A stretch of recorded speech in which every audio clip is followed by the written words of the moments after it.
Blog Talk Radio. The purple angel, oh purple angel, you're next to me. Purple angel, oh purple angel, you're next to me. You're next to me. You're next to me.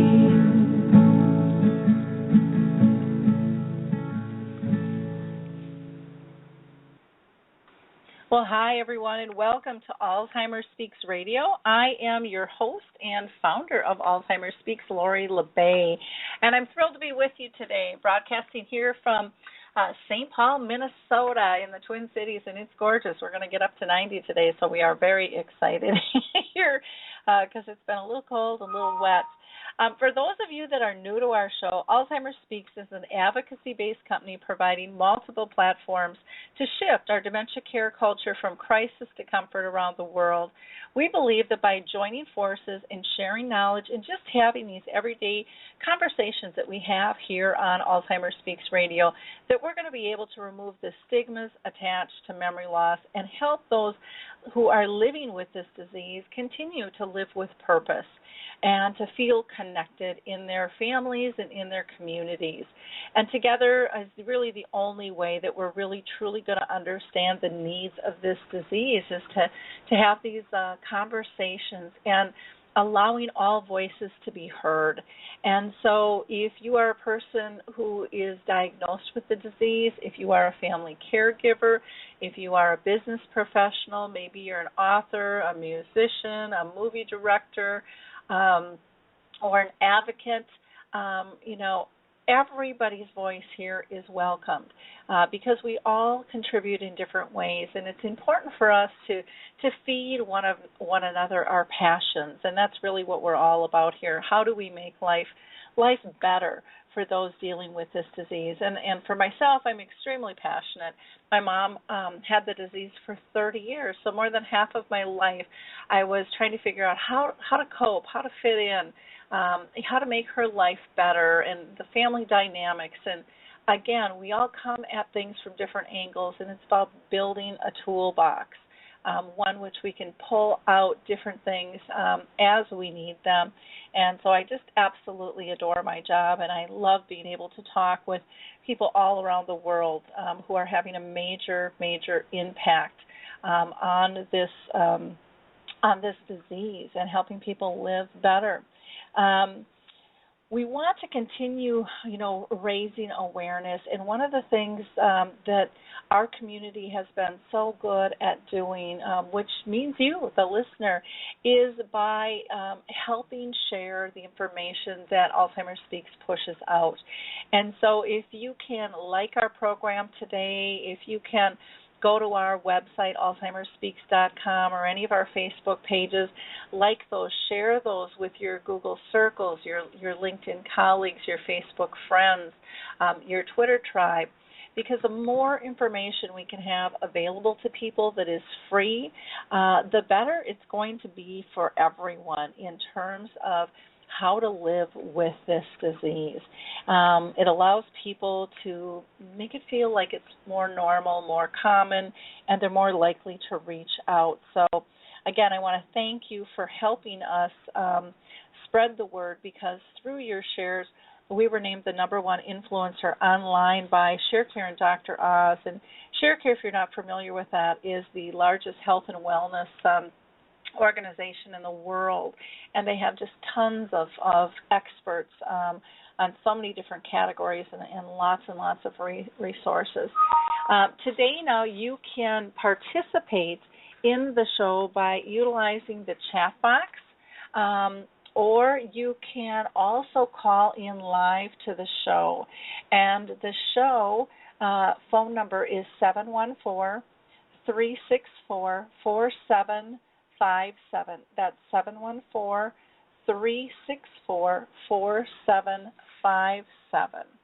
Now, before I introduce our first guest, I want to highlight a couple of things for you. If you missed our last radio show, we had Carolyn Rosenblatt on, who is the author of The Family Guide to Aging, along with her husband, Dr. McCall Davis, who is a clinical psychologist. We had a really interesting conversation about a variety of issues and legal competency and decision making and how to make life the best for those dealing with dementia. Our next show next week is going to be with Kathy Brogy on building dementia-friendly communities, and she has launched the Purple Cities Initiative, which will be a really fun conversation. Keep in mind all of our shows are archived, so you can listen to them anytime if you're not able to listen to them live. I also wanted to point out on the blog, I did a post on the 5th regarding the SAGE test, which many people might want to check out. And SAGE stands for Self-Administered Jerry Cognitive Exam. And you can actually download 4 examples of this test to self-administer if you have concerns. Or if you just want to monitor your cognition. It's not a diagnosis, but it will alert you if you should maybe go in and see a physician or a neurologist with that.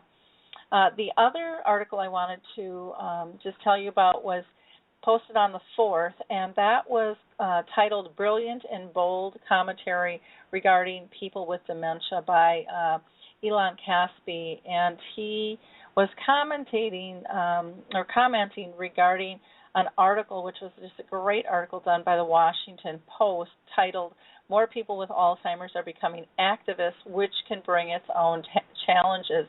And it really is about how we help these people give voice, and yet there was one individual, Michael Ellenbogen, who is now basically, they've severed NAPA, our National Alzheimer's Plan Act, and the Alzheimer's Association has severed ties with him and considered him a security risk because of something he said.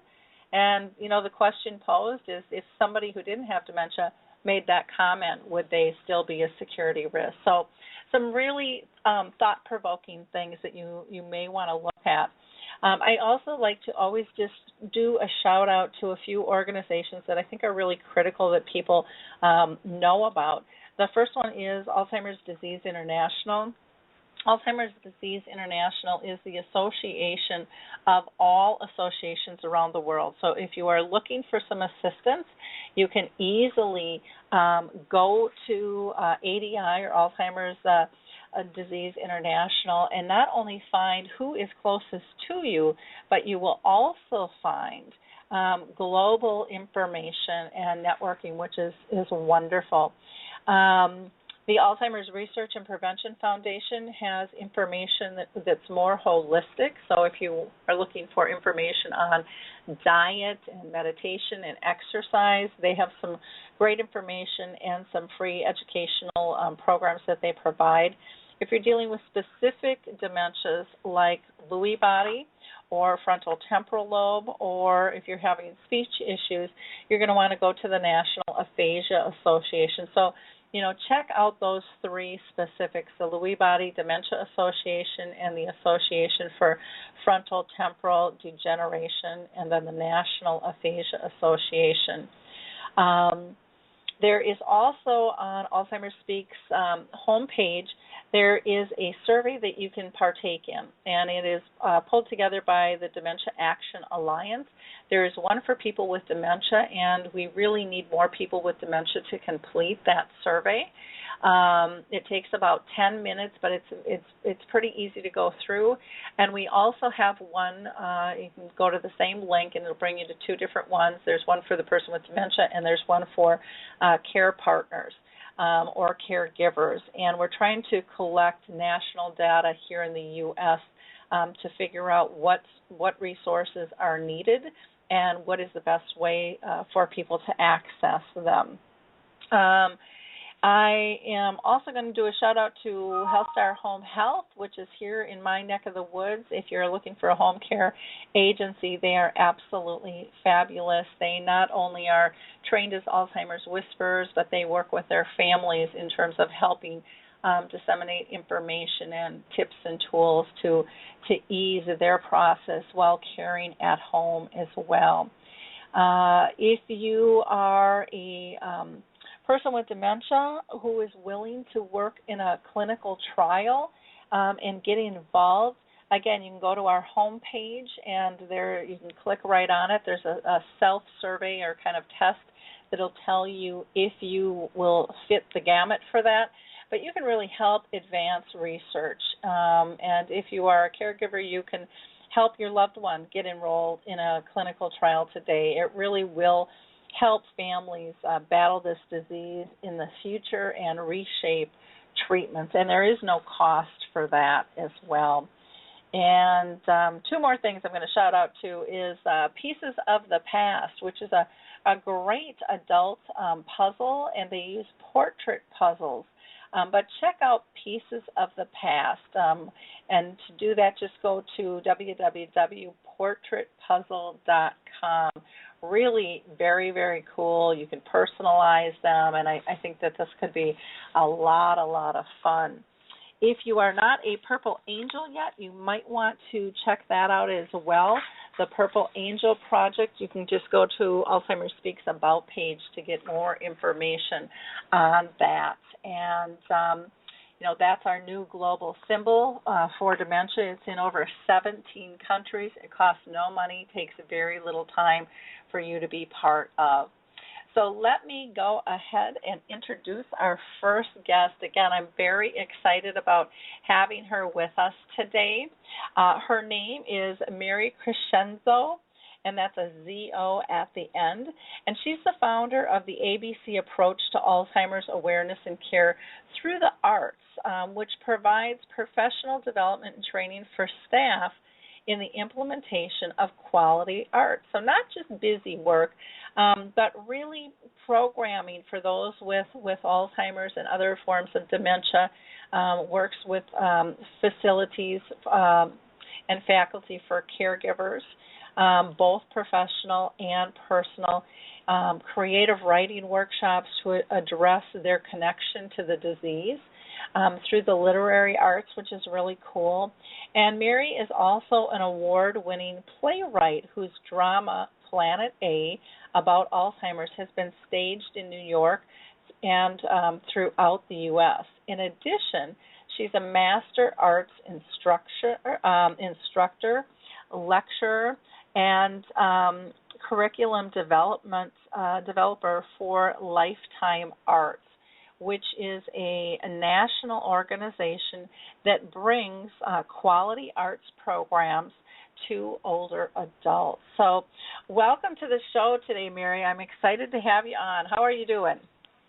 I'm great. Thank you, Lori, for having me with you.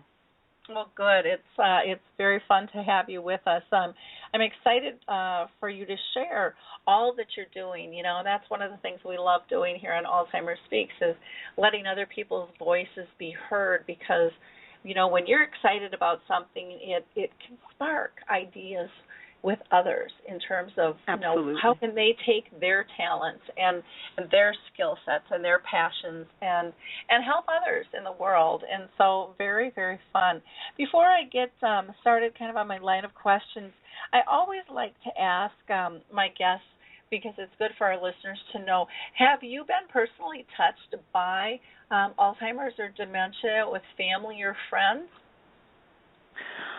I actually had an aunt who had it and also a cousin. And that's not what began my work with Alzheimer's patients or persons with Alzheimer's. But, yes, I have been in those two cases. Doesn't everyone know someone, if you think about it, who has the disease? It's pretty amazing. When I go out and speak, I ask about 7 or 8 questions, and I'll have everybody stand up, and as I ask, have you been touched by this, this category or this category, and I can talk to typically 1,000 people, and I might have 5 people standing at the end that haven't been personally touched. I mean, and people look around and they are shocked. They're just shocked because we still aren't having the conversation we need to have, to bring this out into the open. And so, really, really good point that most people have been. Well, why don't you start out by explaining to us what the ABC approach is to your work with the arts and Alzheimer's and dementia? I'd be happy to. The A part of it is Alzheimer's on Stage, and I incorporate a play that I wrote, Planet A, to work as an awareness tool and also, in some cases, a way for an organization to present it and use it as a fundraising tool as well. The play is about persons with the disease, their family, etc., and it's a series of monologues and some scenes that present the inner voices of everyone involved to the audience. And there is an arc, a story of one person, Pauline, but by the end I hope and I believe that there is dignity shed onto the lives of those with Alzheimer's and all of those around them. And so it's a drama, but it does have comic relief, and we usually have at the end a Q&A with an Alzheimer's professional, and I join them. So that's one aspect of it. B is bringing watercolor music, dance, and movement to those with Alzheimer's to enhance their socialization, their mobilization, self-expression, and quality of life through training that I will impart in my workshops to care workers who work with persons with Alzheimer's. Very often I find that the people who work with those with Alzheimer's, from doctors to caregivers, personal and professional, that they themselves have a little fear of art, in a sense, maybe for themselves. Maybe some time ago, and I hear this often, people will say, oh, someone told me I can't draw, someone told me I can't sing. And first of all, I want to make everyone know that everyone is creative. And so once I can help them release that fear in these professional workshops, then they can actually do the art program that I have formed that works well with those with Alzheimer's. And then they feel comfortable. And if they feel comfortable, then I can give them the tools when they are with those with Alzheimer's and family members to implement, whether it's watercolor, singing, movement. And I like them to, when they feel confident, to participate with those they're working with. When the families come and visit, have them participate. It is an incredible experience, and for everyone. And when everyone feels comfortable, then there's that freedom of that creative spirit that we all have. And then the C part of it is creative writing as a coping strategy for Alzheimer's professionals, support staff, and personal caregivers through open-ended exercises and discussion. What we do is we use various forms of writing, whether it's poetry, fiction, essay, and we create a safe, creative space to process their intense experience. I know that this began for myself when I was in the 90s doing an arts program called Drawing on Memories, and I can tell you a little bit about that later. That was designed by Mel Lee, who was an artist. And I didn't know much when I began before my training about the disease, and even if I studied, everything about it, that experience, on hand in the midst of this is really where I learned so much of what I learned. And so I would go home at night, and I didn't know how to process my experience. So I am a writer, and I began writing.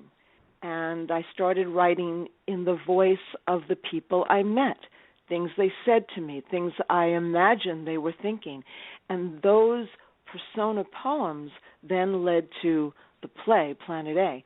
But when those who work with Alzheimer's, persons with Alzheimer's, I remember I have to say that right, it's persons with Alzheimer's disease, they come together and I use open-ended exercises, and they say, I'm having that feeling too. I'm confused in that way too. My heart is breaking this way as well. I'm not alone. And we sit in a circle, we write, we read, and we share. And this family members who are caregivers, as well as professionals, can find this way to process what happens in the wonderful work that they do. So that's the ABC of all of this. And it works. It works. Cool. When did you start working with this population? I was living in Tulsa, Oklahoma. I am a New Yorker, which I live where I live now. But a friend of mine, Mel Lee, who is also a fellow artist, father had Alzheimer's. And Mel could no longer communicate with his father. His father didn't speak, and he was at a point where he wanted to be able to communicate with him, but nothing was working. So he thought, well, okay, what do I know? What do I know best? I know art. So he began putting a watercolor paper in front of his dad with brushes and paints and kind of just guided his hand, and then he started painting. Before you know it, his father was painting with him. And whether it's abstract or it's representational does not matter. They were communicating through art. So what he did was expand this. He connected with the Alzheimer's Association in Tulsa, began training artists like me, and then but before he trained me, I saw an exhibit. He told me, come to this exhibit. We have work that I've done with patients. And I was just shocked. This is amazing. It was just everything that art is and can be. So I said, I need to be part of this. And so he trained me, and I began doing watercolor in different facilities, very different facilities in Oklahoma, in Tulsa. And then I decided to expand it to music and movement. And it was all inspired by a gentleman who had previously been a violinist and was painting. And when I put classical music on, he moved his hand, his arm, as if he was moving his bow. And I thought, there's got to be more to this. And this was about mid-'90s. So I started playing music. It was almost like karaoke. I started to pass around the microphone, and I used music from their period of their youth, of their years when they were younger. And they were singing. People that would be walking around the room, saying nothing, even screaming, sitting, doing nothing, would get up and sing. I had one man who started doing the foxtrot. Oh, wow. So we were like, yes, okay, so this is working. And then, again, I explained the creative writing aspect, how I decided to expand it to the caregivers themselves. And that's how it started. Wow. It's amazing how something so simple and innocent just can get this steamroller engine, when the passion hits, when you see the change and the significance in the work and the pleasure that it brings to people and the peacefulness. It's very exciting, very exciting. Glad that you took the initiative to expand that and see what's going on. I'm going to pull in, I think Harry Urban is here, and Harry's living with dementia. And my guess is that he's probably really excited about what all you are saying. So I'd just like to get his comments, if you don't mind. Oh, great. Hi, Harry. Let's see if I can pull in. Let's see. Here we go. Hi, Harry. You there? Yes, I am. Thank you. Hi, Harry. Hello. How are you? I was envisioning you just kind of bubbling in the background with excitement in terms of what you're hearing her saying and her approach. What are your thoughts? Maybe I'm wrong on what I'm visualizing here, but I just thought there would be a big smile on your face. I think you're missing a point on one thing, though. Okay. The program is wonderful, but it's not limited to Alzheimer's. I think you're absolutely right. I think anybody with any kind of form of dementia could benefit from this program. I mean, it's exciting. I was in a conversation with an artist one time, and we played the game of, Harry, look at this painting and tell me what you see. And what I saw was in more detail than almost anybody else. I saw a story in the painting, and people just saw maybe they saw a boat floating on a pond or something, but I saw a story that went with the painting, and you were so right. The arts is so important. Thank you. And I totally agree with you, Harry. This is not just for persons with Alzheimer's. This can be expanded and is expanded to people with dementia, anyone, 55 plus. I do a program with people who are well, and we do these types of things. Anyone can do this from any age. And I love that you brought up the aspect of observing art, not just making art, and speaking about it and finding stories, which creates conversation. As you probably know, there's a program at the Metropolitan Museum, not the Metropolitan, it's actually the Modern Museum of Art, where persons with Alzheimer's are brought in to look at the paintings and do exactly what you did. And the expansion of art in all of our lives is so important. So your point is well taken. This can work with so many different people, can work with everyone. Thank you, Harry, for expressing that about your work with looking at a painting and how it inspired you. Yeah, and I think it's a great point, the expansion into all dementias. But I like what you said too, Mary. Is this works for anybody, and to me that's one of the biggest and most significant things that need to change about how we deal with this disease is looking at the commonalities, that we share. And art in all formats is something that we all share, no matter who we are, no matter what age we are, no matter what we're dealing with. It impacts our lives, and we all interpret it different. And that's the beauty of it. And, absolutely. And I do want to clarify something. I'm sorry. Go ahead. Oh, no. Go ahead. I apologize. I do want to clarify, though, working with persons with Alzheimer's or dementia, there are certain techniques that work better. You wouldn't want to use crayons. You wouldn't want to use oil paints, but watercolors work quickly and easily. You want to, for example, not have a round palette with paint because it appears like a plate with food. So you need to create square palettes. There are certain very particular things that work best within the arts, tailoring it to certain populations. So, I do want to express that, and that's why I feel that when I speak with those who work with Alzheimer's, that I can impart that to them, because what we're looking for is process, of course, but we are looking for success, not success in the product, but that the functioning of the person using art can be as expanded as possible when you examine what kinds of things work better with different populations. Very good point, because different techniques need to be used at different times. Wonderful.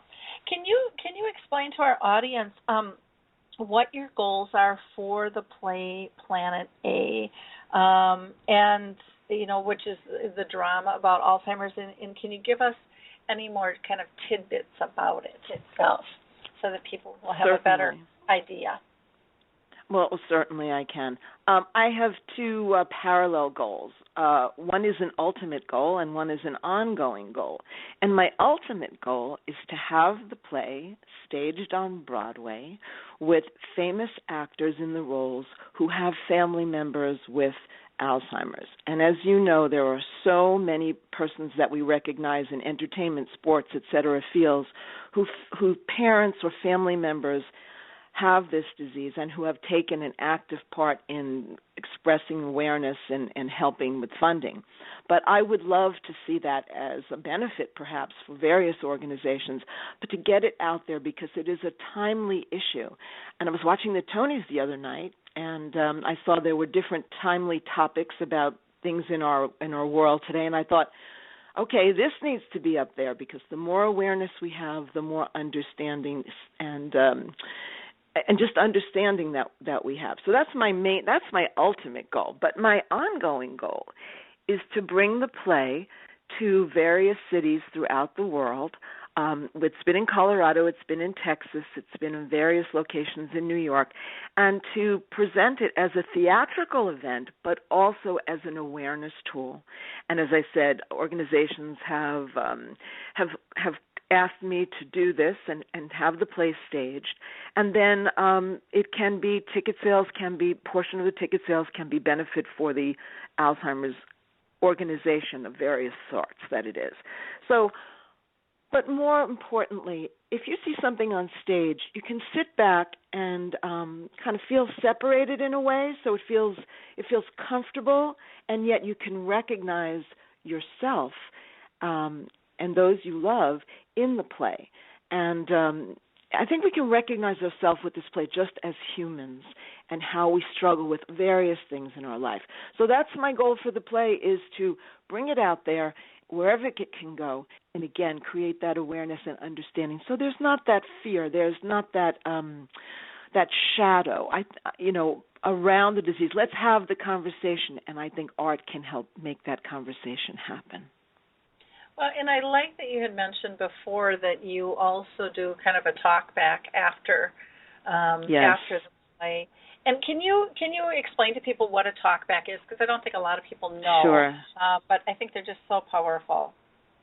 Oh, I'd be happy to.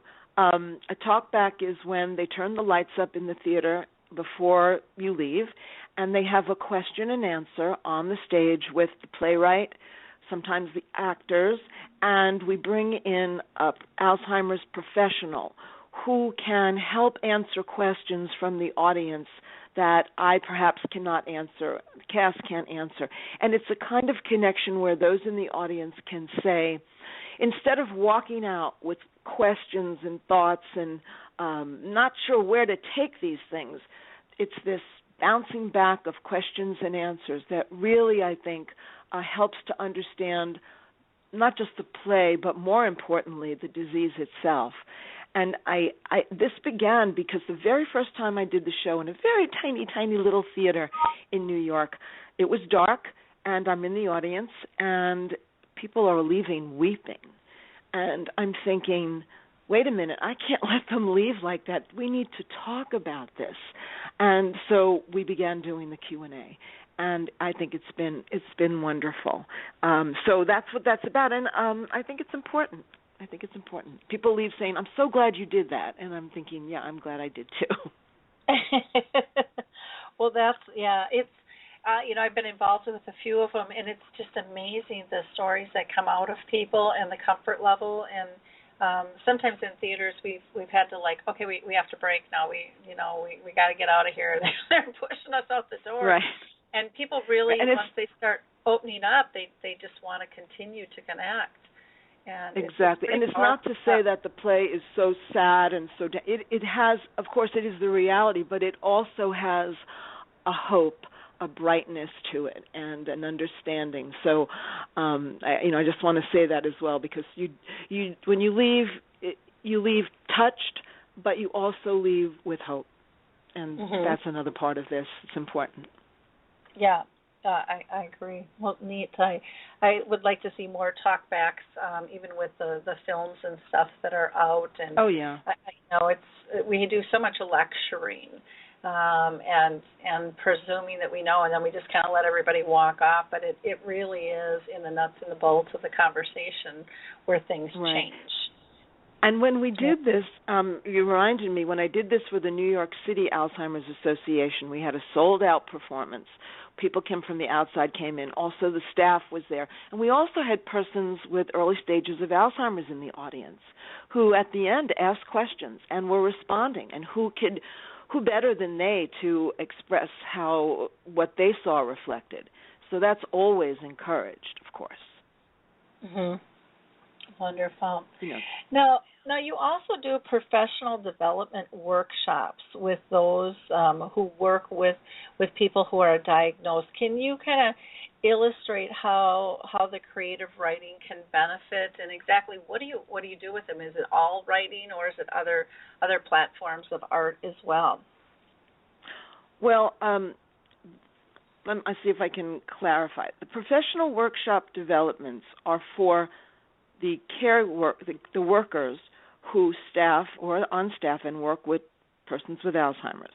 And I train them to use specific techniques to work with the art and the movement and the music with the persons with Alzheimer's. But the creative writing aspects of that is I can have, for example, a group of doctors, a group of nurses, a group of professional aides in the setting, social workers, who will come and they will be doing creative writing in terms of their own experience and how it benefits the participants in the group, these people.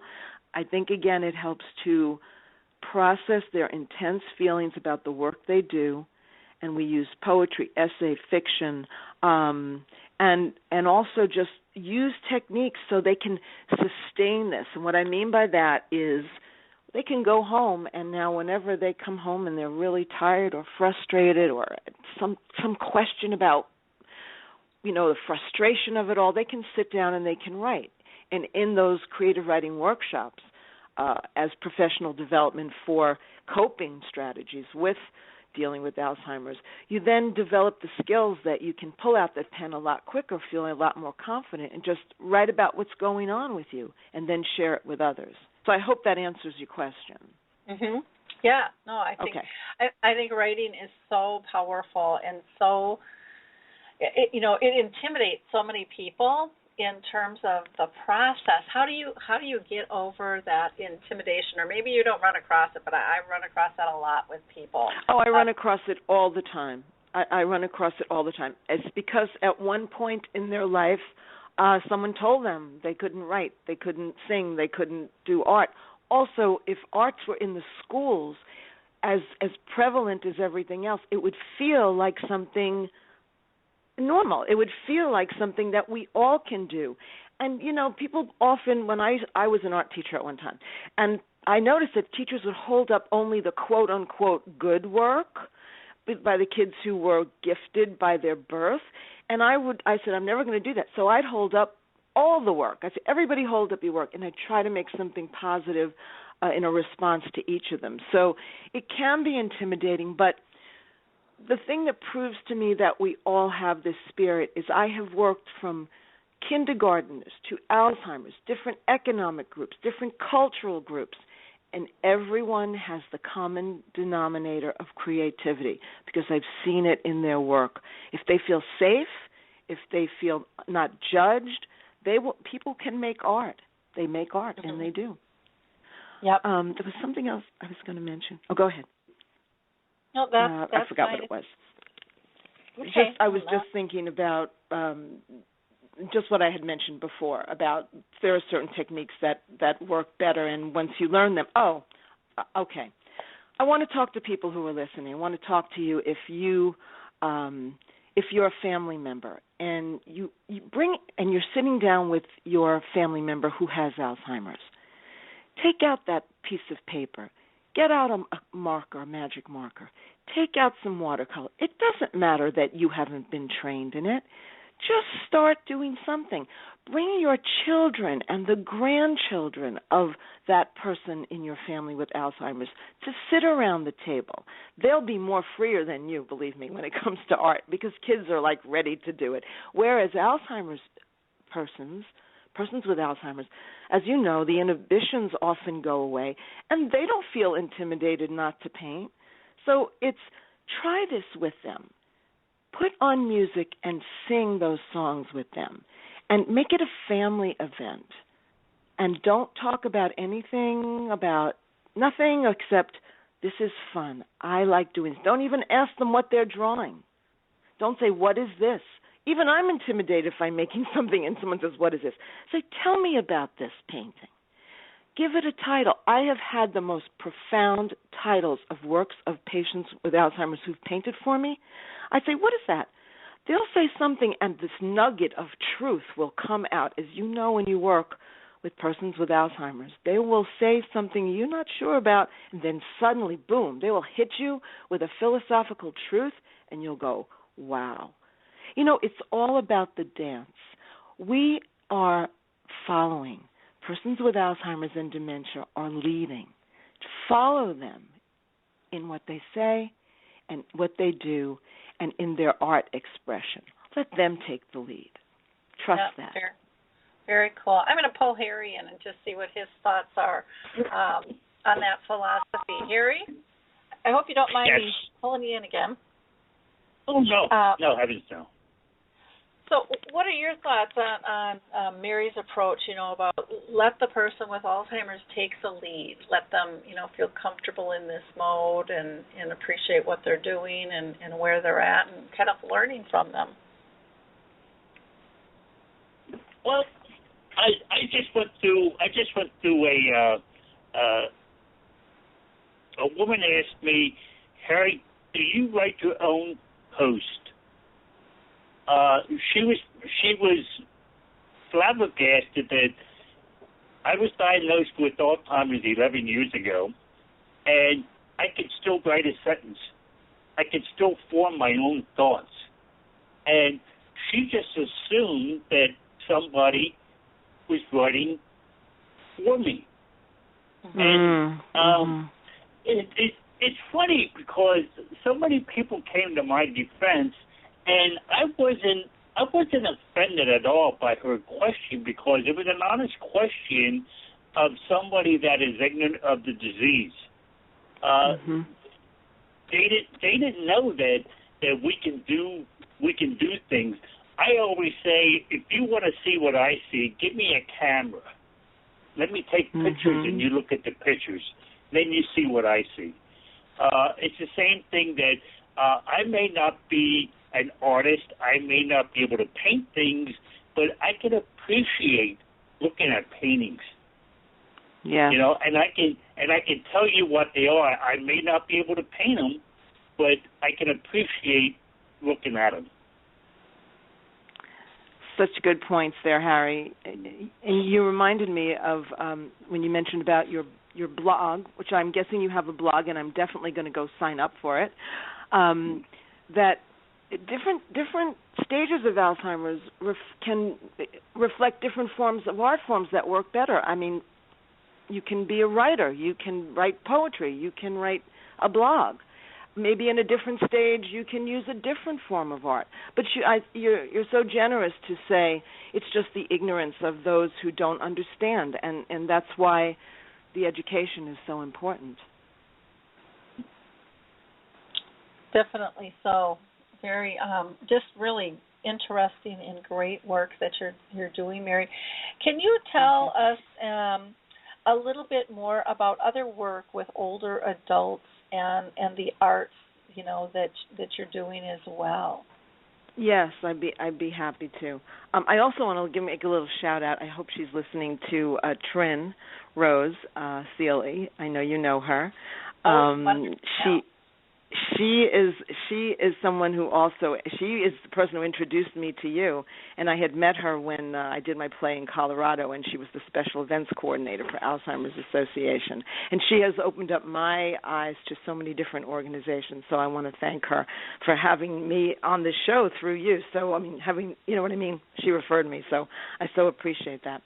But work with older adults, yes. I do it independently as well as through Lifetime Arts. I'm now working at an adult day center. It's called Sunshine Day Center in Peekskill, New York. And we do, and most everyone is 55 plus. Some have different physical challenges. They do not have dementia, but some have physical challenges, some do not. But we do similar things. We do painting, we do singing, we do creative writing, we do movement, and we do it as an equal group. When you come together, it's a common denominator, and even though I'm the quote-unquote teacher, I'm part of it. I'm doing it too. I'm singing. I'm doing all these things. And with Lifetime Arts, there are library programs. They're a national organization, and there are library programs free to the public for those 55 plus who wish to come in and do quality art programs. And when I say quality art, I'll tell you what I mean. I've been in too many in the past, and this is certainly not every place, but I have entered these types of facilities, and I have seen people gluing macaroni to a paper plate.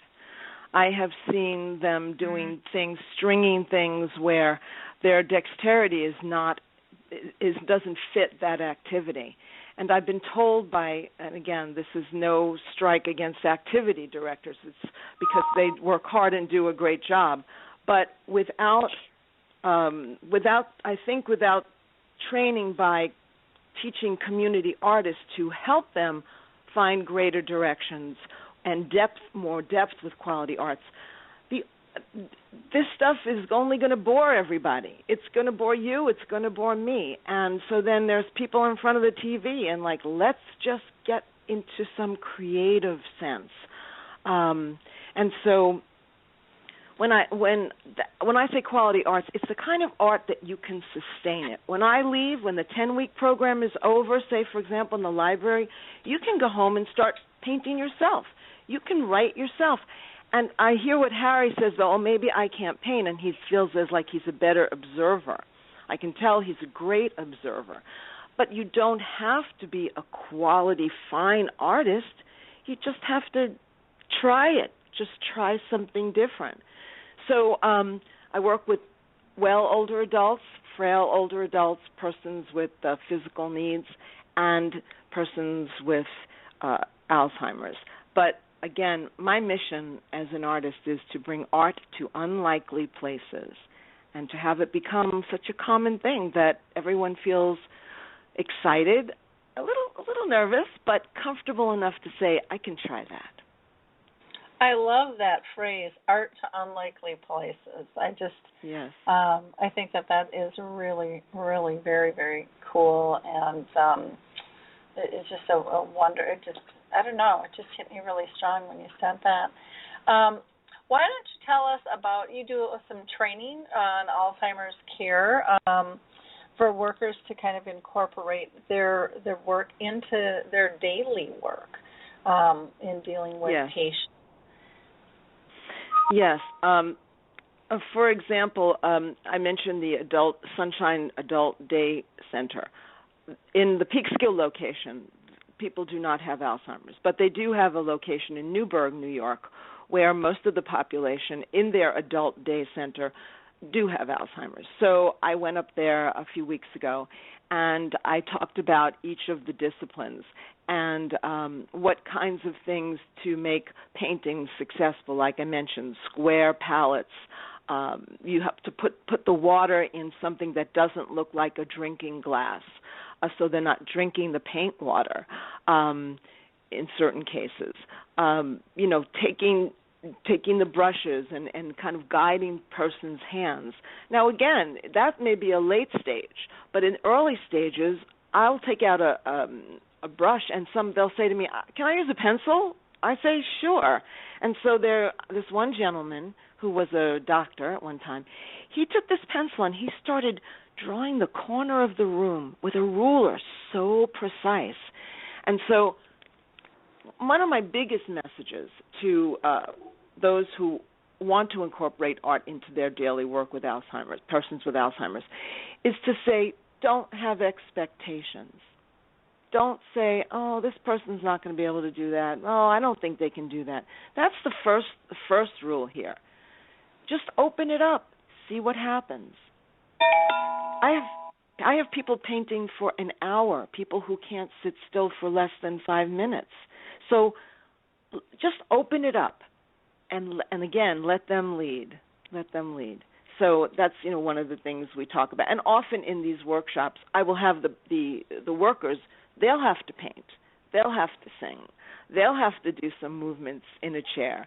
They'll have to use musical instruments. They'll go, whoa, wait a minute, I don't want to do that. I can't do that. I say, yes, you can. And when you do it, you can impart it in such a more genuine way to those that you work with. So, and then often there's a lot of questions and answers and bringing up, I experienced this, what do I do with this? And I really feel that, it's helpful because they can feel empowered to take these activities to the people that they work with. Mm-hmm. Really, really important stuff. Harry, are you, in terms of listening this, is there anything that you feel Mary could add on to even expand? A lot of times Harry just comes up with great ideas that we don't really think of. Oh, I'm so open to that. I'd love to hear it. One thing I'd like to do is I'd like to watch people do things. Now, let me give you an example. I get down to Williamsburg, Virginia, in the Historic Center, and there's there's usually artists down there sitting around painting one of the buildings. And I love sitting there and watching them create this painting. And I'm fascinated by that. And it's the same thing when somebody's playing music. I love sitting there, and I love just listening and just watching them play this music. I mean, it's so fascinating to me. I don't have to do the activities. I'm perfectly happy watching somebody else do it. Like, True, and I'm glad that you said that. Mm-hmm. I'm sorry. Go ahead, Harry. Another example is I love woodworking, and it's just power tools are unsafe for me now, but that doesn't mean I lost my love for woodworking. And my son-in-law and daughter, they come visit every Sunday, and my son-in-law and I got into a habit of going down to my shop, and he got into wood turning. And that's beautiful. I sit there and we talk, and I just watch him, and I'm reliving what I used to be able to do. And it's such a nice, warm feeling that I don't have to be doing it. I just have to be involved in it. Mm-hmm. I so appreciate what you said. It makes me think of something I forgot to say, Harry, and that is you never want to force someone to come to the art hour and paint. You're not going to try to force someone to do it. And if they feel more comfortable and more interested to just sit and observe the other painters, that's absolutely fine, because that's stimulation in itself. And then to join the group together, I'll start a conversation. Like, what do you think? Like, if say, Harry, there was a group of people painting and you were sitting watching, as you said, there's a conversation there. It's like, Harry, what do you think of that?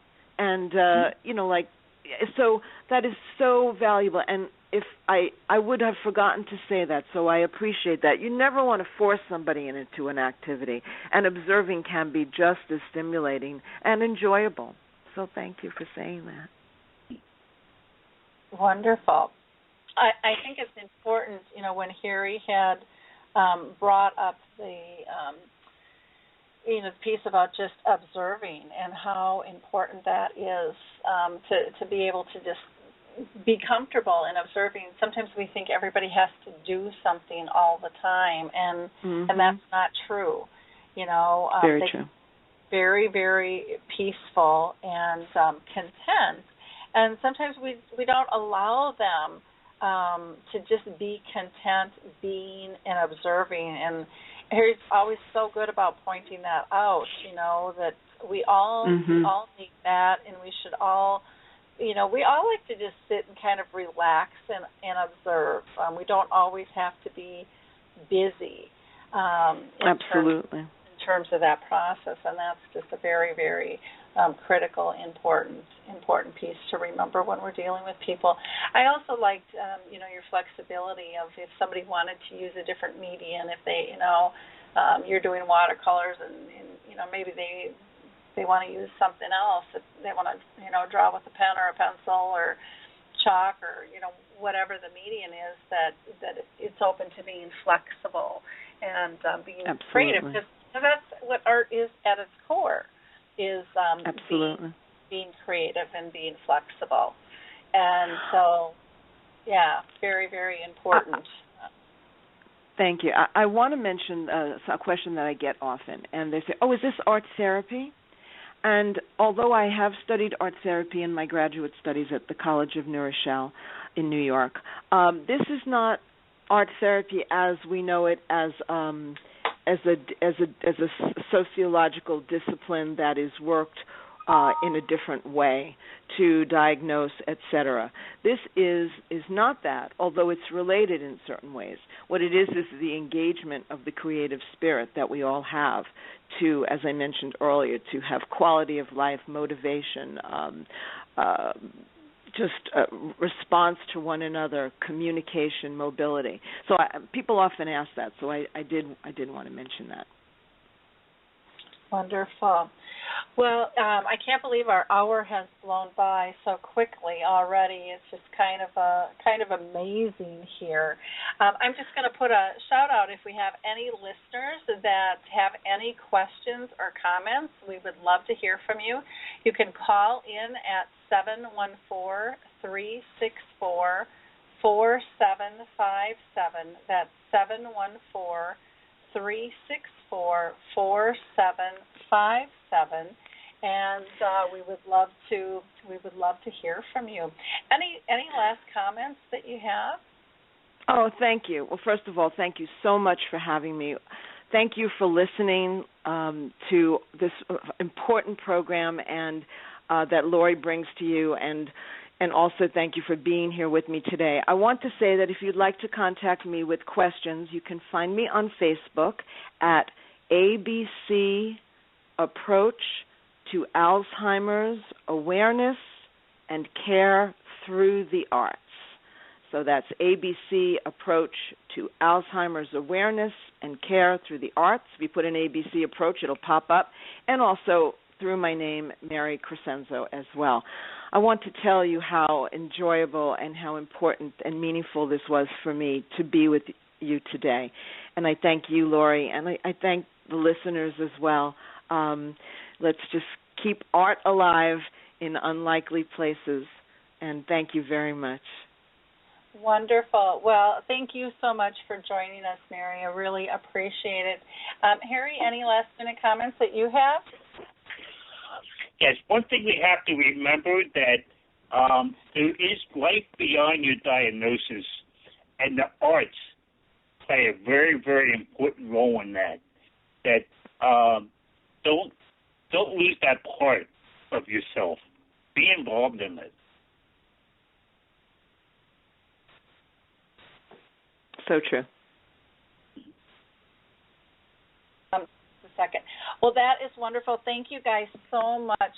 Harry, if you wouldn't mind, I need to talk with our next guest. They're having trouble getting in on the line here for whatever reason. I think there's a problem with the show, with the audio. I'm not quite sure.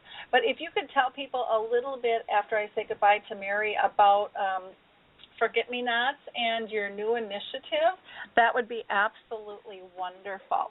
And Mary, again, our guest was Mary Crescenzo, Z-O at the end, doing wonderful, wonderful work with the arts. And I appreciate you so much for taking the time, and I'm so thankful that Trinrose Seeley made that connection. So thank you so much for being with us. You're most welcome. You're most Okay. welcome. Thank you. And thank you, Harry, for helping me out there and participating. Thank you. And then, Harry, do you mind just kind of telling people a little bit about what you're doing, and then I'm going to see if I can get these other guests on the line. No, absolutely. Now you might have to pull the plug on me because once I get going, you know how I get. Okay, sounds like a plan. Thank you. You're welcome. One thing I did when I was diagnosed with dementia, my life came to an end. And it didn't take me long to realize that there is life beyond my diagnosis. And I started up a blog called mythoughtsondementia.com. And what I do is I write down my daily thoughts on living this disease. And I, right or wrong, it's my thoughts. You know, a lot of people try to correct my thoughts, but you can't do that because they are my thoughts. And then I started a group on Facebook called Forget-Me-Not.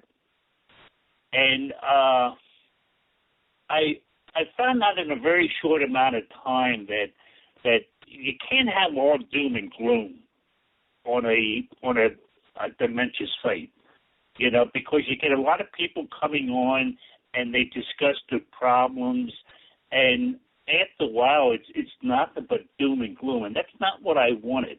I wanted a group where people were safe, that they were not judged, but I also wanted more. So I created various different groups. I created groups for the different forms of dementia, like FTD, Lewy bodies, vascular dementia. Just kind of, each one has special needs, and I wanted the members to be able to talk to people that they share the same problems with. I started up a Spanish group that is strictly Spanish, and it's a spin-off of Forget Me Not. It's a support group, but it's for the Spanish community. Then I also started up various different groups, like a recipe group. We have and that's where people send in recipes. We have a craft and garden group where people get on and talk. Several groups like that just to escape the stresses of dementia. And that's so important. That's wonderful, Harry. That's absolutely wonderful. I'm hoping our guests are going to be able to get through here. They've been calling just the wrong number, so we'll give them a little bit more time to get through. I know Blog Talk is having some issues because something just came up with our engineers are working on audio solutions, and that had come up earlier. So I can't, the way they've got it listed here, I can't call them. So I'm hoping that they're going to be able to get through because they're doing some really cool stuff. Just like you are. These are our next guests actually are two women who met because their husband had dementia. And they ended up writing a book called Singing in the Rain, which is, they talk about weathering the storm through humor and love and patience, which is just really cool. And it looks like one of them got through here. So let me see who we've got.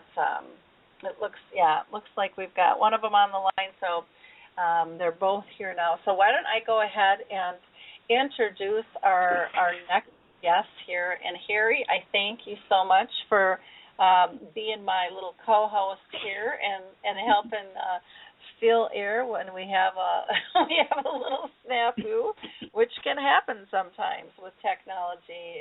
Can be out of our control. Our next guests are Vicky Ruppert, who's a retired microbiologist and a hospital volunteer who used to cuddle babies. And she also is a facilitator for 2 Alzheimer's Association support groups. She was married for 42 years to her husband, Jim, and who was a school psychologist and a family therapist. She cared for Jim for 19 years with Alzheimer's, which was the familial type, the APOE4 gene. And she absolutely loves gardening, traveling in the beach, reading, visiting her son in New Jersey. And she has a 3-year-old pocket beagle named Lily. And so I'm just going to go ahead and welcome Vicky to the show. Vicky, how are you doing today? Fine, and thank you so much for having us. I'm sorry for the snafu in the beginning. Oh, not a problem. That stuff happens sometimes, so no problem. Let me go ahead and introduce Ann here. Ann Henderberg is also a retired health field worker and a hospital volunteer. And I love this, cuddling babies and patient discharges. She advises members of a support group in her senior living community, and she was married for 59 years to her husband, Ralph, a model maker for Eastman Kodak Company. They raised 4 kids, and she cared for her husband, who had Lewy body dementia, for 7 years. She also loves to travel and read and overnights with the grandkids. So welcome, Ann. How are you doing today? I'm doing fine. How are you, Lori? Very good. Well, I am just thrilled to have the two of you on. I just think your tale is so interesting, and the book, that you wrote together, Singing in the Rain, Weathering the Storm of Dementia with Humor, Love, and Patience. And it's just, it's beautifully done. And, I can't wait to have this conversation because, the disease changes us all in so many fashions. But I'm going to throw the first question out to Vicky and ask just, how did the two of you meet? You both had husbands on this journey that you walked with them, but how did the two of you meet? This is Ann. I'm going to start this. Well, Vicky and I met in a support group in 2008. We were in the support group for caregivers, and our husbands were in the support group for the dementia people. And we just were very much alike mentally and spiritually. We both loved to travel. We did all kinds of needlework. We were avid readers, and we especially gravitated to books about dementia. I gravitated to Ann. If there was an empty chair next to her in support group, I was the one that sat there. Something just clicked between us. It was as if we were twins. Sometimes we would finish each other's sentences, or if we were home, one of us would call the other, and it would be just at the time that the other person was getting ready to call us. It was weird. We started meeting with our husbands outside of support group for lunch once a month, but we couldn't talk in front of the guys, so we started meeting for coffee. Then the disease got in the way when we couldn't leave our husbands alone for a long time, and so we started emailing each other late at night when the guys were asleep. And at some point, one of us, and we can't even remember which one, made the comment that our emails were so full of emotion and humor and the day-to-day frustrations we were facing that we should save the emails and write a book someday. And in our readings of other dementia books, we rarely found a book that described the wide swings of emotion that the caregiver experiences, including their pitfalls. And because our book is a composite of the last 3 years of emails sent to each other, it provides a really unedited view of dementia caregiving. And we wanted others to know that all the emotions one feels are completely normal given the circumstances. I'd like to read just a brief paragraph from the book. And I titled this, as we titled all our emails, this is called The Rabbit Hole. And I wrote, it's going to take me all day to write this. I'm jotting things down as I think of them. Lately I feel as if I'm falling down the rabbit hole along with Alice and Ralph. And when you're in the asylum 24/7, how long does it take before you become one of the inmates too? The past few days, I felt I'm really losing it.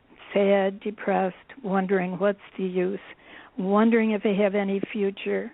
And then I got your note about holiday sadness, and I know I'm not alone. Gotta go. Ralph is talking to, quote-unquote, someone in the living room. I'll write more later. So there's just a little glimpse of the book. Oh, wow. And so you went and you sent that email to Vicky, is that correct? Oh, yes, yeah. This went on almost daily when we could. Okay. Well, how nice to be able to share journeys. You know, that just had to be so helpful. And when you would receive an email like that from Ann, how would you feel and how would you respond? Oh, it was great to get emails from her, and it was great to pour out my frustrations to her when we were dealing with our own things. And sometimes they were different, and sometimes they were similar, but it just was more supportive, and I could let go of my feelings. I didn't have to hold them in. Mhm. Yeah, knowing that you're not alone, I think is just always so. Yes. So important with this journey. I'll throw this out, and we'll just see see which one of you wants to answer this question. How did Ralph and Jim relate to one another? You guys seem to bond right away, and they met at a day center or support group, I should say. How did they connect, or didn't they? They did connect. It was wonderful because while Vicky and I were becoming friends in our support group, they were already becoming friends in their support group. We felt that Jim and Ralph were cut out of the same fabric. Although Ralph was an artist and craftsman, and Jim was a family therapist, but they were both so sensitive and compassionate, fair, and they had great senses of humor. They were devoted to their families, and they both loved kids, and they liked each other very, very much. So it was a win-win in spite of what we were going through. Oh, and I know. I would think that would make that easier. Is that correct, Vicki? Was that comforting, knowing that they were friends? Oh, it was, because when we went out together, we could talk openly about their frustrations that they have with each other. We mainly talked about their symptoms and frustrations when they were present. We tried not to voice any frustrations we had with their behavior if they could overhear. That's why emailing our thoughts late at night worked so well. But Jim and Ralph related to each other so well. They were always concerned about how the other was doing. Mm-hmm. For an example, when Jim was in a behavioral nursing home towards the very end, and he could hardly speak understandably, and he really didn't know who I was. He knew I was someone friendly, but he didn't remember me as his wife. I told him that Ralph had been placed in a nursing home in order to protect Dan's safety, and immediately the tears welled up in his eyes, and they just rolled down his face. He loved Ralph. Oh, that is so nice. I just want to let Ann know that I put you on mute because we can hear you breathing and stuff a little bit. And so just if you're trying to say anything, I will pull you back into the conversation here on that. So, Ann, I'm going to go ahead and is there anything else that you wanted to add regarding Ralph and Jim's relationship? Yes, I did. Shortly after Jim was placed in an assisted living facility, Vicki had a gathering of friends to celebrate Jim's birthday. And there was much laughter and reminiscing, and everyone was so congenial and having a good time. And then Ralph suddenly stood up and he said he wanted to say something. And my husband was not a public speaker, and he never enjoyed speaking to a group, even in the best of times. And now he was in the throes of Lewy body, but he needed to be heard. He talked slowly but very fluently about meeting Jim and Vicki and what they meant to him. And then he told about the time recently when the four of us were at lunch and two former co-workers of Jim's came up to our table. They told us they missed Jim a great deal, and they praised his skills as a therapist and talked about how he had touched their lives. Ralph said it meant a great deal to him to glimpse Jim as he was before we knew him. Well, others at the party were surprised, but Vicki and I were astounded. He was eloquent and yet brief, and it's just another mystery of this disease. And after we left the party, I told Ralph he could never have given Jim a greater gift. Oh, wow.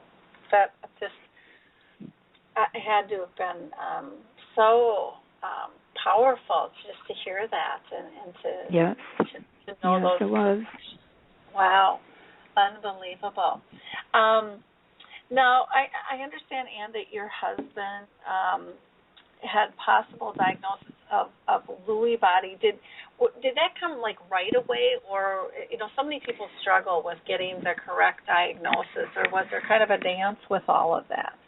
Kind of a dance. He was with an excellent neurologist, but the neurologist said from day one it wasn't Alzheimer's. So Sometimes he appeared to have frontal temporal dementia, sometimes primary progressive aphasia, sometimes multiple system atrophy, and also the possibility of Lewy body dementia.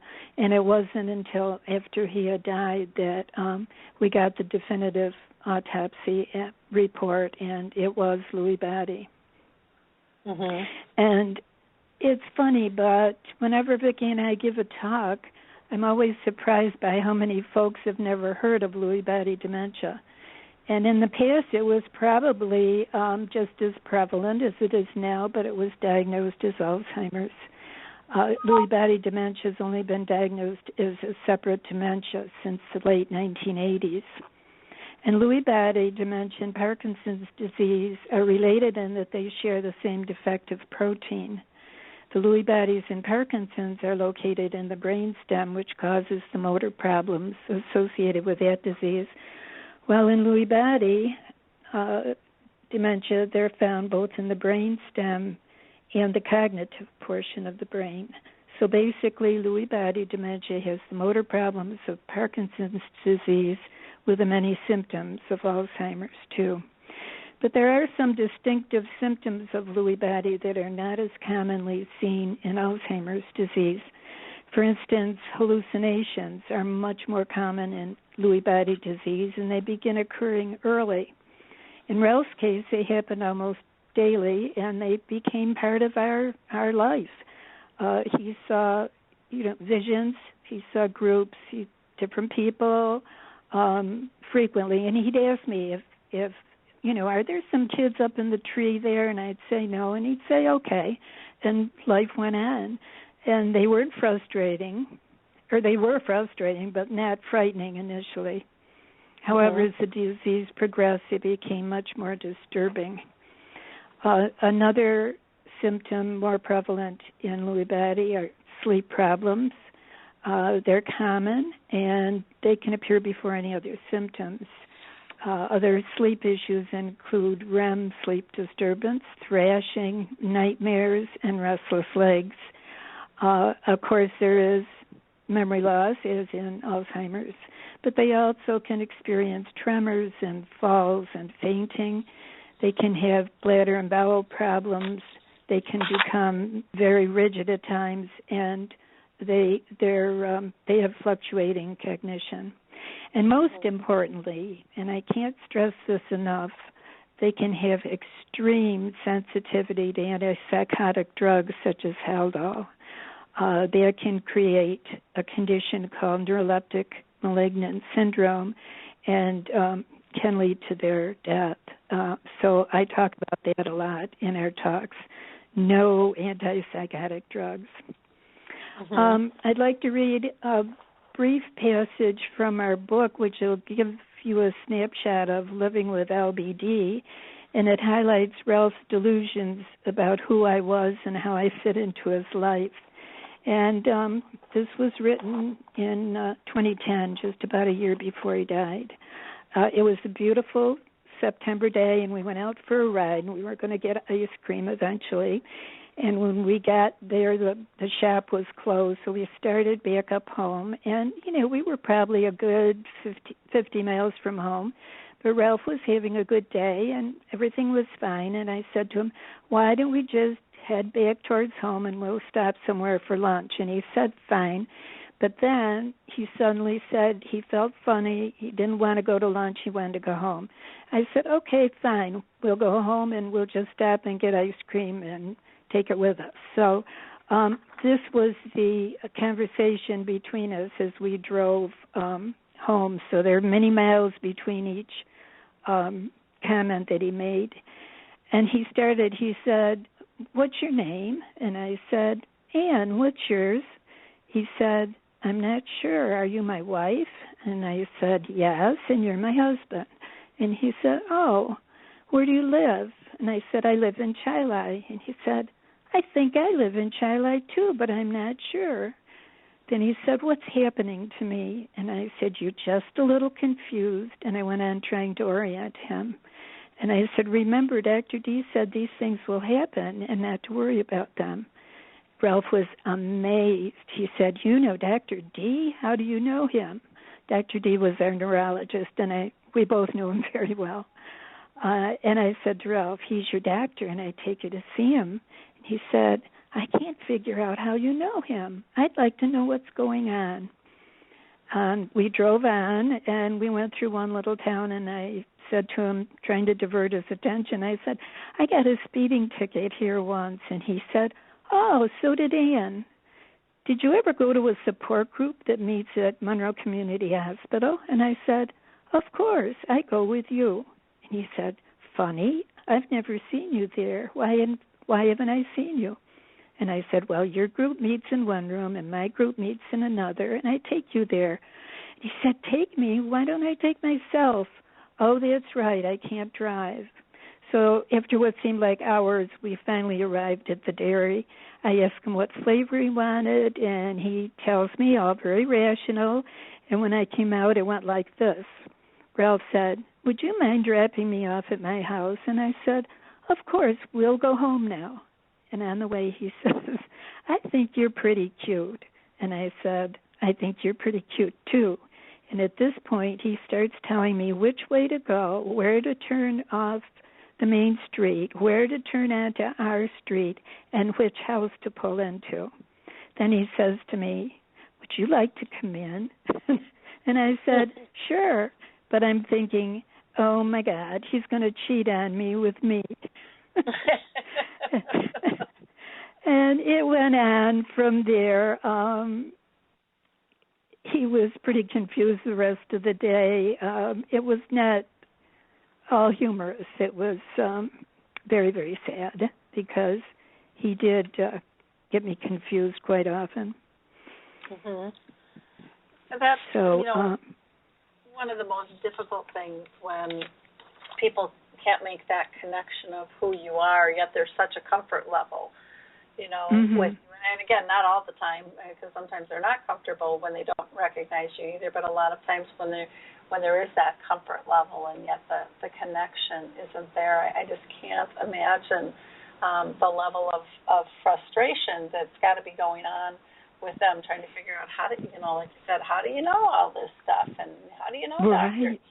and exactly. and that's a lot of energy exerted with that. I'm going to just, we've got Harry Urban with us today, who is living with dementia, and I'm just going to ask him if he has any comments regarding that piece of not knowing somebody, and hear from the voice of somebody with dementia who can be with us today. Harry, have you run into that where you just haven't been able to recognize somebody at some time with your disease? Oh yeah. First of all, I'm sitting here with a lot of emotions because that the story she read, I've heard so many times, and it's like every time I hear it, it just fills me up with the emotion. One thing she said that really affected me is when she says, when she thought about, is her husband going to cheat with her? Or something like that. And it's amazing to me that even though you might not remember your wife's name or who she is, you connected with her, and you know that's the person. And it's so funny. Some of the stories you said, it just, I lived them. I lived them, and it's so wonderful to hear somebody else say the same thing. Oh, thank you. Thanks, Harry. It's always nice to get Harry's insights when we're talking on things like this. Now, Vicky, can you tell us a little bit about Jim, and because he had the familial form of dementia, and can you tell people a little bit about that, and are there concerns for family members, and how are you guys handling all that?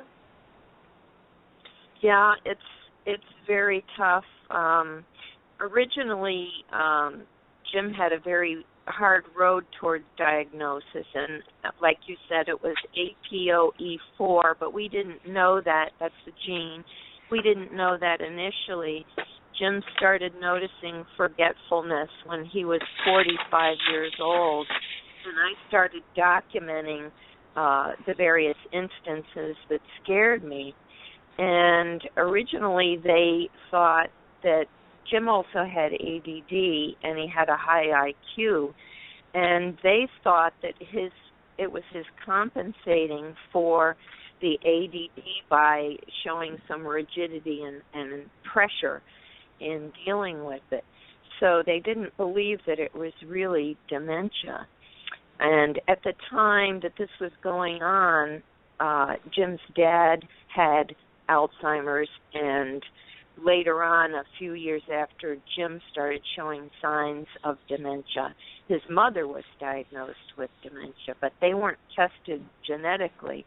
But since Jim couldn't receive a proper diagnosis, and we knew it wasn't just compensation for his ADD, we went for genetic testing, and not everybody does that, but we really wanted to know what was going on. And when the test came back, they said he had 2 APOE4 genes, and they also did spinal fluid testing for tau protein, which causes the tangles of Alzheimer's in the brain, and his was very elevated. But the conundrum there was APOE4 is a gene that gives late onset Alzheimer's, meaning it's after age 65. And here Jim was 45 and presenting with symptoms. So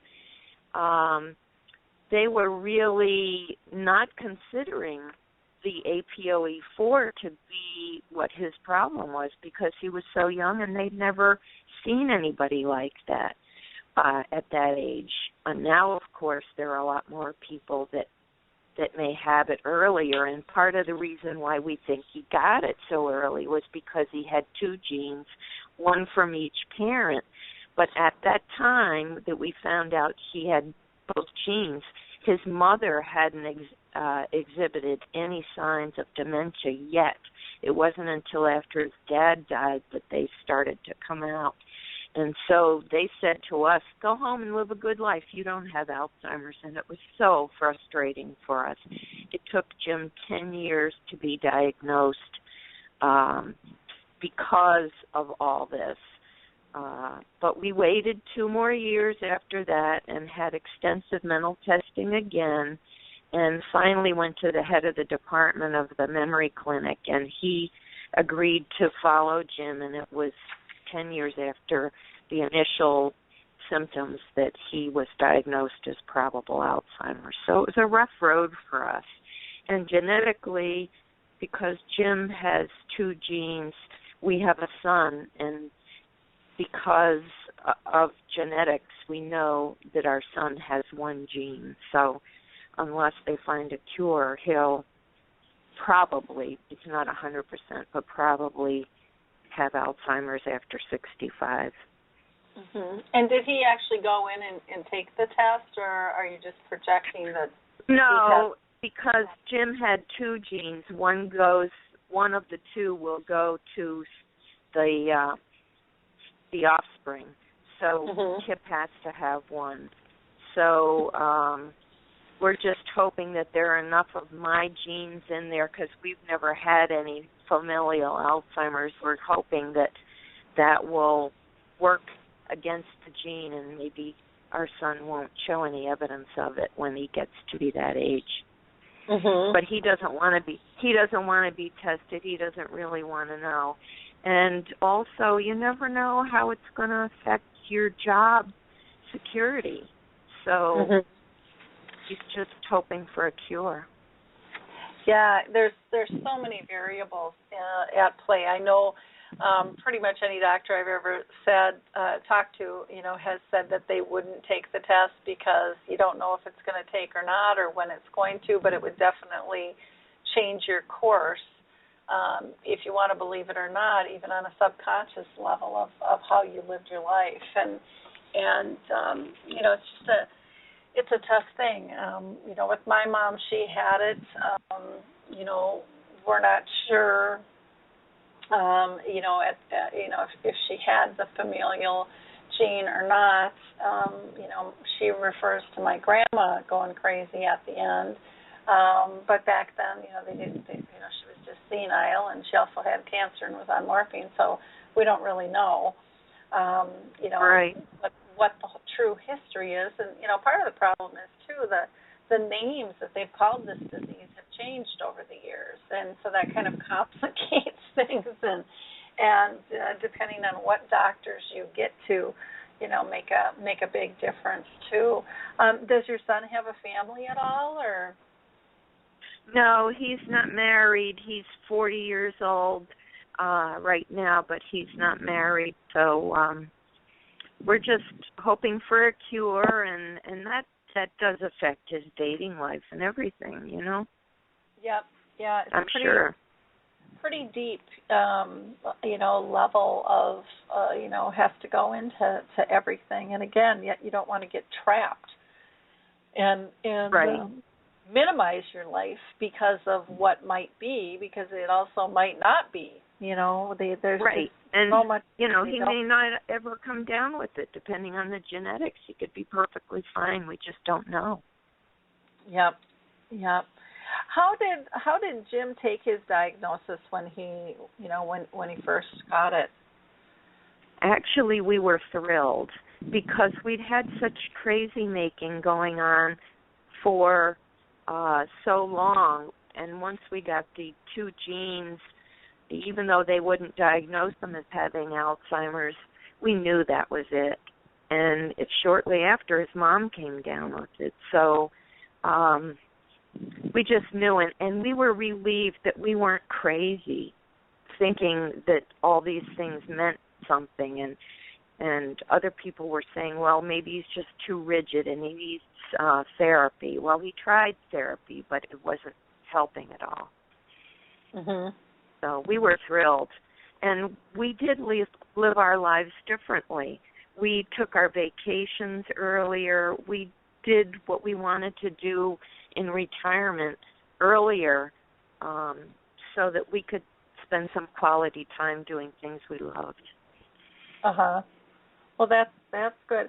And Ann, how did your husband take his diagnosis? I should ask that as well.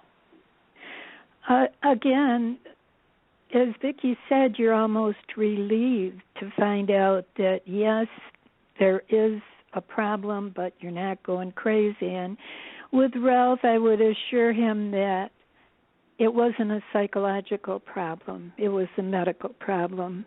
And that helped a great deal. And he had been seeing I think his primary doctor was the first one that suggested having some tests made. And we kind of pinpointed all this back to when he had some shoulder surgery and anesthetic, and he never really seemed the same after that. And in talking with other people in support groups, I've discovered that a lot of people can pinpoint the beginning of symptoms back to when they had, some type of traumatic injury or surgery. I don't know if they've put the pieces together yet, but I think they're pretty well aware of the fact that this can be very harmful. Ralph was already in his 70s when he had the surgery, and as I said, things weren't right after that. So the following year, he was definitively diagnosed, and like Vicky and Jim, first thing we did was book a cruise to Alaska, and so we did a lot of things that we had been putting off, and tried to live as normally as possible. And we had great times with our kids, our grandkids, and they all understood. And the little ones, they just took it. Grandpa had some problems, but it's okay. We'll help him. And, it was heartening. But again, you need the caregiver support system, because there are times when, you really don't want to share what you're feeling about your spouse, and you don't want to tell them. You don't want to talk in front of your family or tell your family how you're feeling. I could tell Vicky that, there's days when I don't even like him, and she understood because she felt the same way. Mm-hmm. So, anyway, but he took it very well. Uh-huh. Yeah, and I think in any marriage, any relationship, you have those times where you don't necessarily like your partner. But, right, but you don't want to tell your kids that you don't like their dad. Yep, and it's just one of those, this too shall pass, and if it's, not that the disease will change in this situation, but it's a matter of patience and kind of getting regrounded. And in fact, there was a quote in your book. Let me see if I can find it because I had it marked, but I might have lost it. By Mary Ann Radmacher that says, "Courage doesn't always roar. Sometimes courage is the quiet voice at the end of the day saying, 'I will try again tomorrow.'" And marriage is work.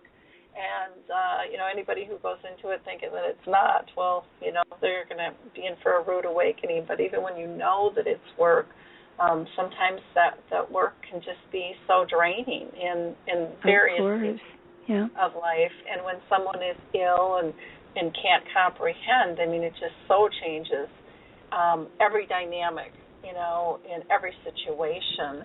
And it can get exhausting. It can get exhausting. Yes. But I would imagine that through this process, and Ann, I'll let you go first, that you learned probably some beautiful life lessons that wouldn't have happened maybe without the disease. I think so. I think we both look at life a little differently. You don't sweat the small stuff anymore. You let a lot of things just go. And that's a good thing. You concentrate on the positive and the good times, and we had those good times, even when he was, like I read in the book. Even those days, then maybe the next day would be a better day, and we just kept going. But it's a struggle, it's a journey, and it's different for everybody. Mm-hmm. Well, I'm sorry, what? It is isolating, when you normally have your partner as being that person that you go to at the end of the day to share your troubles, and when you can no longer do that because you don't get support from them,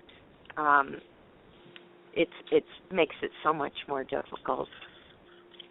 Mm-hmm.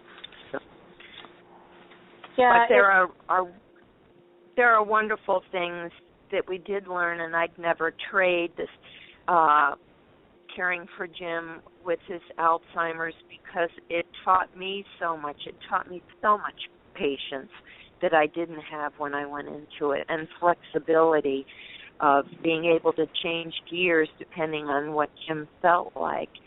And from the Alzheimer's reading room that I look at a lot, one quote they always had was, "Always act kinder than you feel."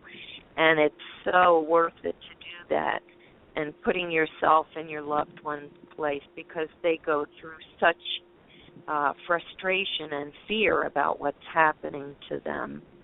And don't argue, because you'll never win.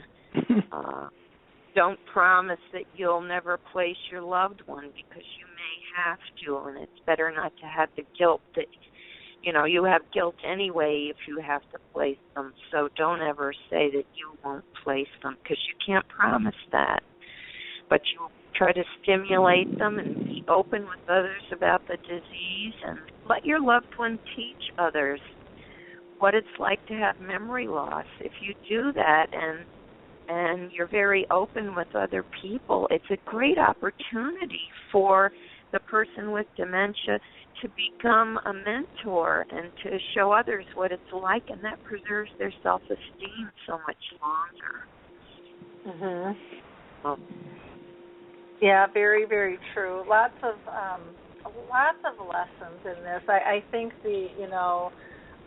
concentrating on the positive and the letting go and just enjoying life and and you guys have a sense of humor through your writing and stuff on here too, where needless to say, there's times where you're sad and you're down, but you really seem to be able to pick one another up and just be honest in terms of whatever your emotions are, and that is so healthy. And so many times that is not a value that people really appreciate or are comfortable with in our society. Yeah. But it's so healing and it's so important because the emotions aren't good or bad; they just are, and we have to process them because if we don't, they're going to get stuck in us, and pretty soon we're going to come down with some goofy disease, and and get sick, and so it's about kind of moving on and being honest and earnest with what is happening,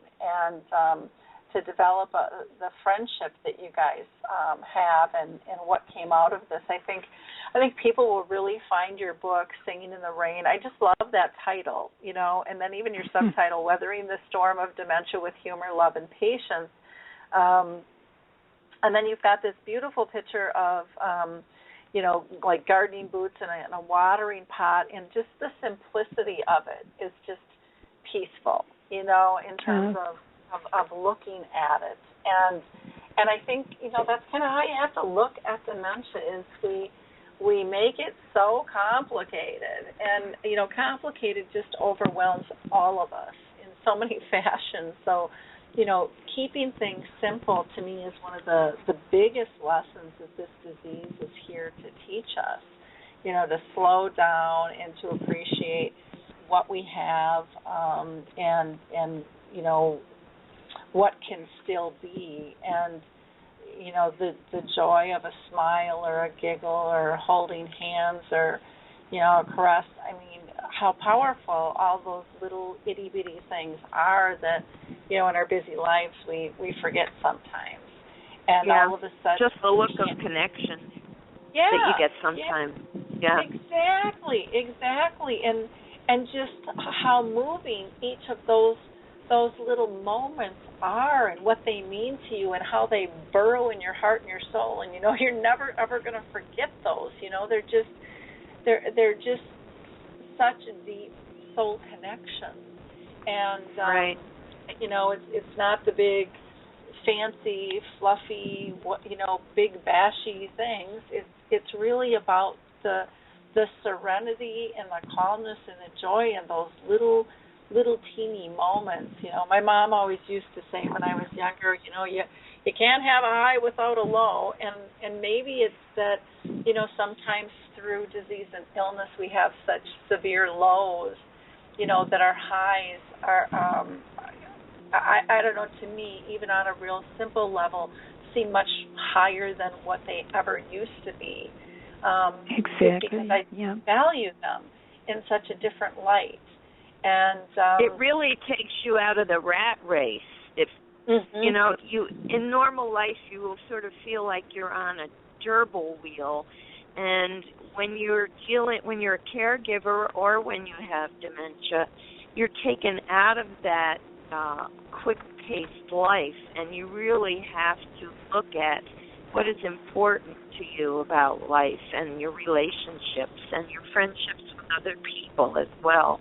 And it does make you more appreciative of the small things. Yeah, and I think sometimes we feel like we get off the gerbil wheel and now we're thrown in a maze, and you're trying to sort out all the pieces of the disease. And so, but again, when you look at it from a positive light, when you look at letting go, that, hey, I don't really control this, the maze can all of a sudden become a calm, peaceful place to be, in terms of knowing that it's okay that you don't know really where you're going, because you don't have to control it anymore. And that was one of the biggest gifts, to me, was I didn't feel that burden of having to have all the answers, and to know I just needed to do the best I could do in the moment that I had, knowing the next moment I can probably do better. and to let go and to learn to forgive yourself too for not being perfect Right. and not always being as good as you would like to be, because none of us are, but that inner critic tends to beat us up so bad. And with this disease, I learned a little bit more to push that baby aside and say, you know what, I'm doing the best I can. Leave me alone. Give me another chance. Instead of going, you're right, I'm an awful person, and kind of going down that rabbit hole of thought. Because there's not time for that. There's just not time, and you realize how precious a moment is, and so your focus almost becomes laser-like in terms of creating and having peaceful, joyful moments, and not wasting the time. If that makes sense. That's how it was. Oh, exactly. And again, having a buddy to go through it with you can keep you on that path when you start beating yourself up. And you share the feelings with someone else. They're there to say, hey, you're human. It's the way you feel. It's okay. It's normal. And, we would bolster each other up. So, we're great advocates of having a buddy to go through it with. Support groups are great. We both still went to the support group after our husbands died, and then Vicky became the facilitator for one of them, and I still attend because you make friendships that are unlike any other. Mm-hmm. And so we never even felt the need to go to a bereavement group because we had each other and we had our support group. And plus we started gathering our emails very soon after our husbands died, and ironically, as you can tell from the book, they died a day less than a month apart. Wow! And which was,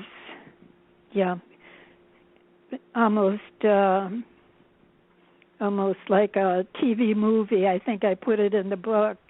The way they banded and we banded, and they died so soon apart, and a month apart, and we had their services in the same venue, and that was in the fall of 2011, and we started printing out the emails at the beginning of 2012. So, and that was very cathartic, writing putting it all together into book form. And we did all our own editing. So there were times we would be editing and one of us would be crying and the other one would bolster them up because, you're writing passages that as you're writing them, you're reliving them again. Yeah. And so there was a lot of tears, but a lot of laughter. And it's almost 4 years, and we're still friends. And I know we've never had an argument. So maybe Vicky felt like having an argument with me, but she never did. Yeah. So, and our families have.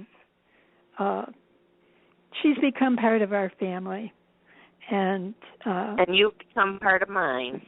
Yes. Yeah. So some positive things can come out of very negative happenings.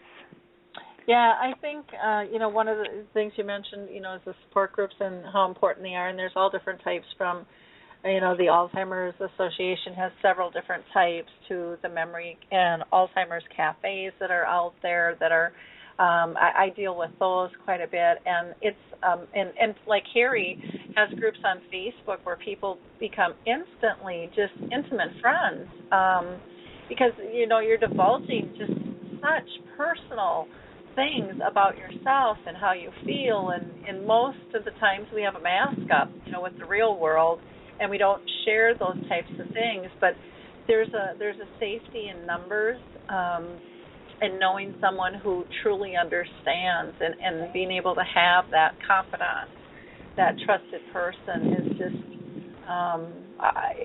it's unbelievable to help in that, remove that isolation and to give you strength and just give you space to be whoever you need to be in the moment. Exactly.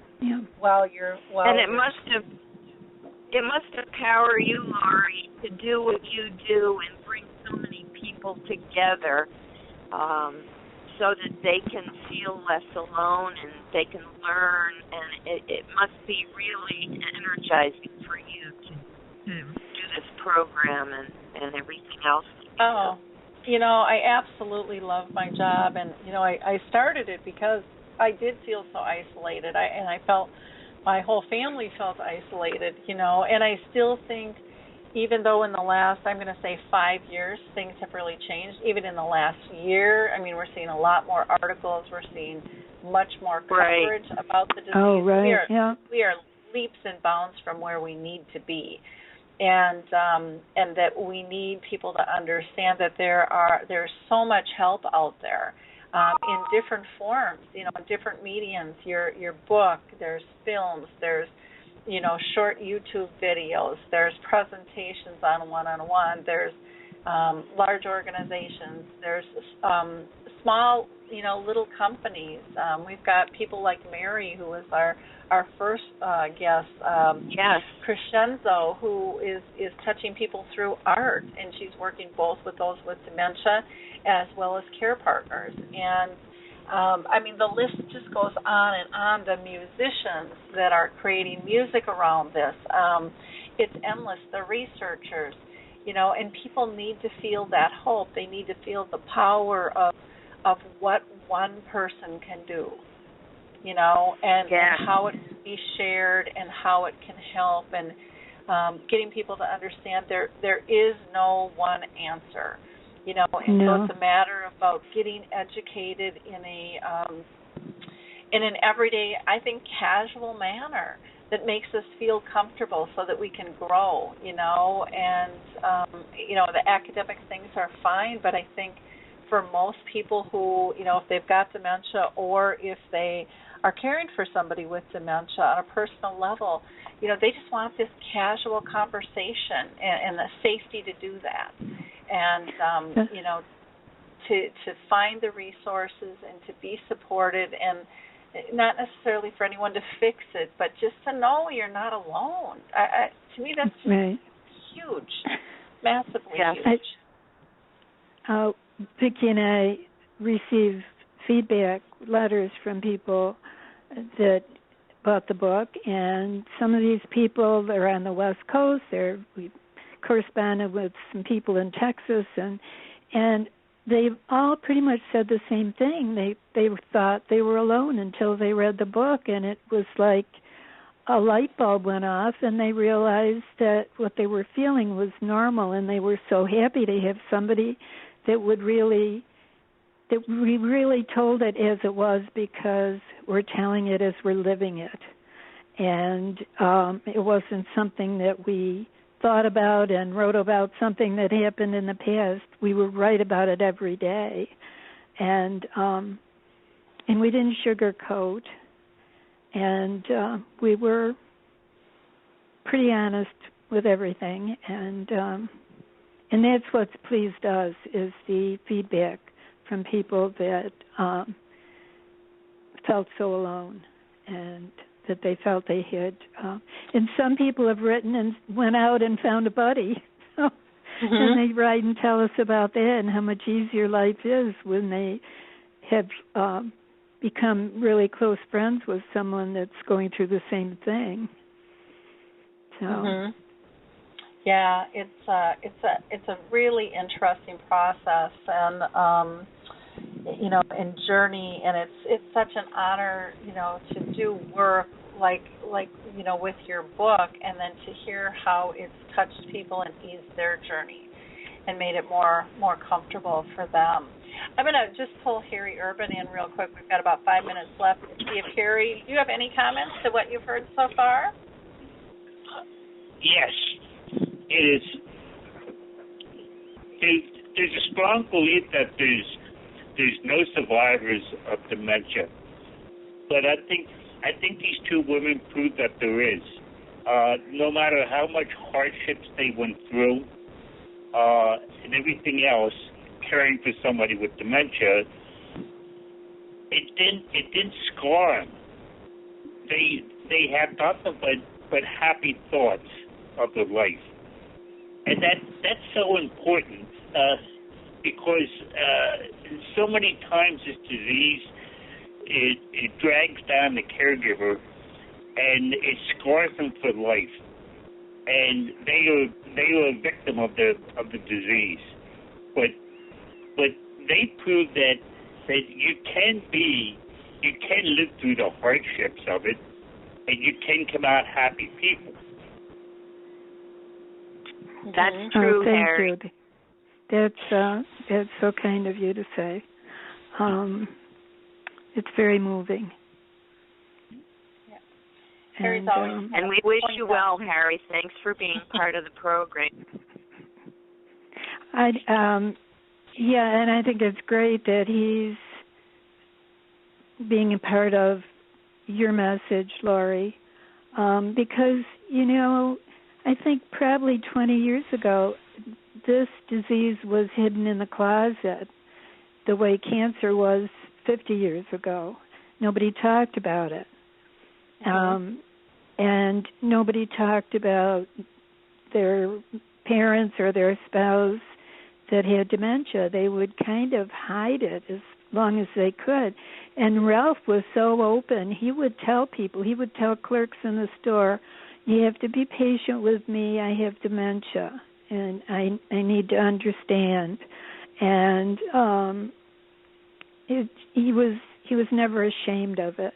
And I think in years past people were, and I'm sure that still goes on.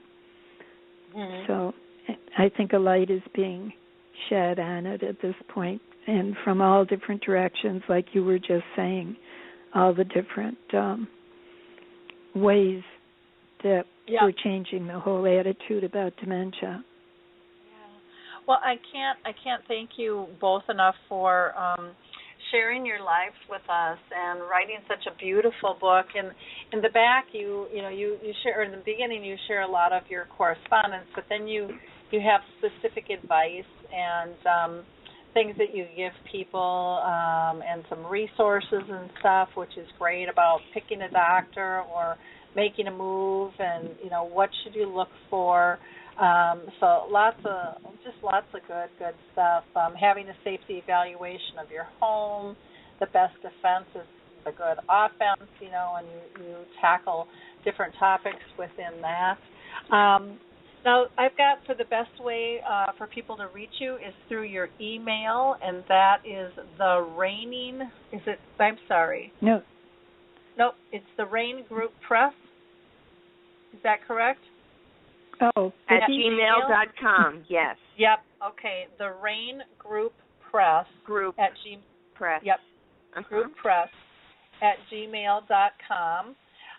Or and they can also write to us. We have a blog that where we talk about the book, and they can also order the book from besides Amazon, and that's www.survivingdementiacaregiving.com. And there's a mail portion to that they can write us, and we will respond. Wonderful. Well, I can't thank you both enough for taking the time to be with us today. Again, I would encourage people to get this book called Singing in the Rain, Weathering the Storm of Dementia with Humor, Love, and Patience by Vicky Ruppert and Ann Henderberg. And it's just beautifully done, and I'm so glad that you were able to connect through this journey, and that your husbands were able to connect, because you just share such beautiful information with people, and again, that's so valuable. I mean, you can't even put a price limit on it. So, thank you again, and I wish you all the success in the world with sharing your voice in the world. And thank you, Lori, for having us both on. We really appreciate it. You're doing a wonderful thing there, and I've become a member of the Purple Angel Project. So wonderful. Well, that's great. Great. Thank you so much. You guys have a great week. And I want to thank you too, Lori. It's been a wonderful experience, and thank you for your kind words, and we really appreciate that. Okay, wonderful. You have a great week, and we will talk to all of you next week. We're going to be talking about creating dementia-friendly communities.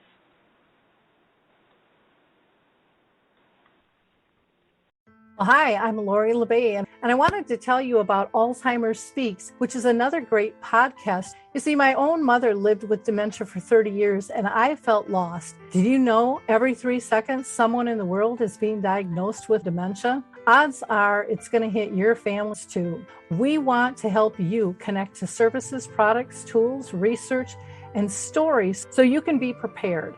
Please subscribe to Alzheimer's Speaks on your favorite podcast platform.